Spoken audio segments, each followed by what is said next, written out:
Hi, this is Tom Barbalet, just recording a little apology podcast associated with last night's recording. Unfortunately, there were problems with Blog Talk Radio. I'm currently testing out TalkShoe. This call is being recorded on TalkShoe for the purposes of testing the technology and potentially using TalkShoe in the future rather than Blog Talk Radio. I'd like to thank Bruce Damer and Jeffrey Ventrella in particular for calling in last night, and I'm really sorry that the call was lost. But to give an update for folks who wanted to get a sense of the proceedings, the first part of the call related to Bruce talking about the Evo Grid and his future developments of the Evo Grid in terms of summoning the Evo Grid, which is a narrative that's been discussed through Biota Live for a few shows, but Bruce is now formally seeking summoning the Evo Grid as being the method that he's going to use into the future associated with the Evo Grid development. And for folks not familiar with the summoning the Evo Grid idea, to date, Bruce has travelled the world talking about the Evo Grid and introducing it to a number of interested parties, folks such as Freeman Dyson, for example. And this method has been relatively useful to him. How it fits into the structure of a PhD in the future is to be defined. But following last night's show, Bruce sent me a video of the latest Evo Grid ideas, which relates to creating a simulated asteroid, creating life on that simulated asteroid, and then taking the information from the Evo Grid simulation and putting it in a rocket to fabricate on the asteroid. And this will no doubt be a video that will be available to the public very shortly. We then, as we had the benefit of Jeffrey Ventrella on the call, we then talked a little bit about Jeffrey's attendance of the ACAL conference in Australia in December of this year. Jeffrey is going to be doing a special panel on planetary simulation, and he started with a glider simulation, and then we talked at some length about the experiences that I'd had with Planet Noble 8, the idea that an intelligent agent on a planetary simulation actually produces a lot of very interesting side effects depending on how you actually map the agent onto the planet and how the agent can move around the planet. I gave two real-world examples, one related to my brother in Australia and how he uses his TomTom GPS device in order to find the shortest possible route, where the shortest possible route isn't a spatial thing, but it is in fact a temporal thing.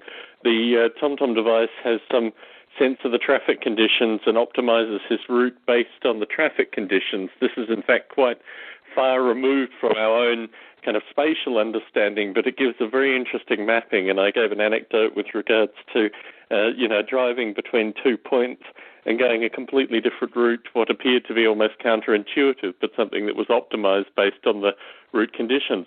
Similarly, I also discussed the idea of international flight, where crossing the poles is in fact faster than going in the direction that would appear to be the fastest through linear mapping, as you see in kind of flat maps of the Earth. And the point back, which Jeffrey and I discussed at some length, was the idea that the agent's understanding of the environment is based on the size of the environment and also the perception of space fundamentally. We talked a little bit about how scientists that study the Earth as a whole probably have a better understanding associated with these kind of space components than standard humans kind of wandering the Earth as we wander.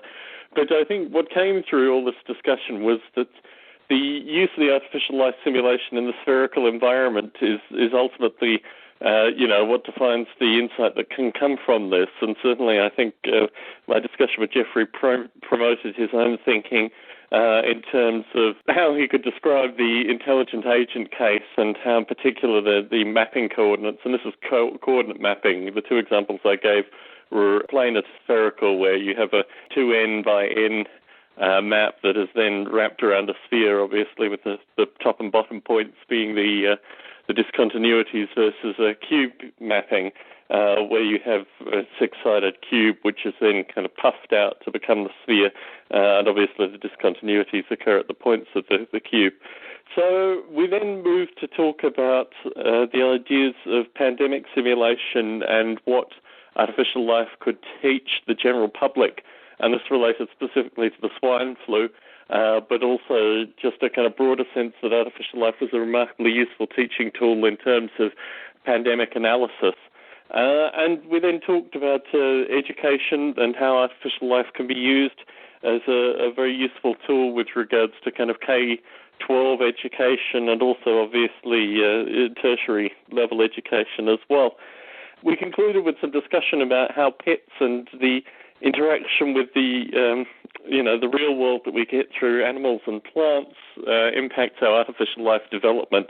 As you can see, it was a full hour of wonderful conversation, and it really is a pity that the show was lost through Blog Talk Radio.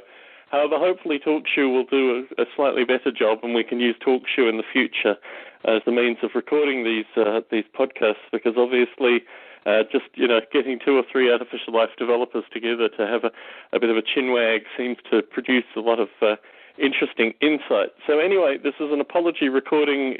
Tom Barbalet signing out. This may be the future of Biota Life.